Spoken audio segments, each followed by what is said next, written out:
Okay, so globalization. Everybody say globalization. Globalization. Globalization.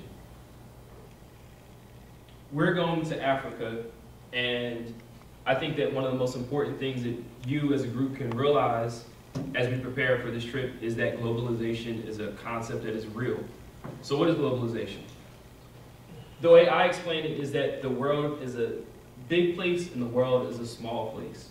Cool, so can everybody say the world is a big place? The world is a big place. The world is a big place, and can everybody say the world is a small place? The world is a small place. So how can the world be a big place and a small place? How is that possible? How is it possible that the world is both a big place and at the exact same time that exact same world is also a small place? So let me, what do you want me to tell you first, big or small? Big. Big, okay. So the world is a big place. I've traveled to Africa before. Tariq has been to Africa and India, but for the most part, for most days of the year, we don't travel any more than 50 miles, right? The furthest I've been in a long time is Atlantic City, which is about 45 miles away from where I'm standing right now. Last year I was in DC, which is a little bit long, longer than that, like maybe 200 miles. New York City is about 200 miles. But for the most part, we stay within the region that we live in on a daily basis. The world's a big place.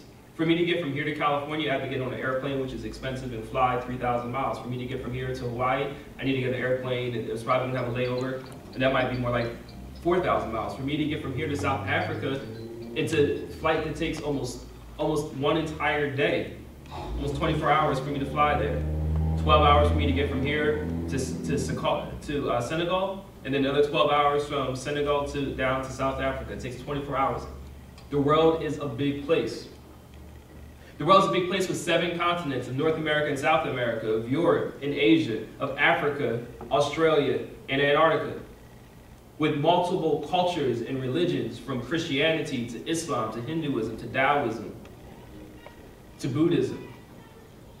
And even within those religions, there are sects of those religions and people that interact with one another in different ways. The world is a big place. The world's a big place. There are different people with different incomes that live in different ways. There are people that live in huge mansions and 30-bedroom homes, and people that live in shacks, as you saw on the pictures earlier. The world's a big place.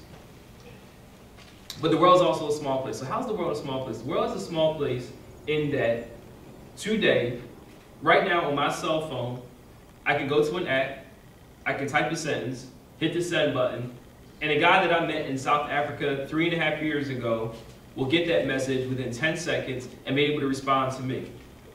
And if I wanted to, I could turn my laptop on and I can click on Skype and my webcam will be on, and I could talk to somebody that's halfway around the world. And I talked about how big the world is earlier, but the fact that I can go from point A to point B, no matter how far point B is, it's only a day away. If I have the money, and there's an airplane with fuel in it, and a pilot knows how to fly a plane, I can get to anywhere I want to be in the world.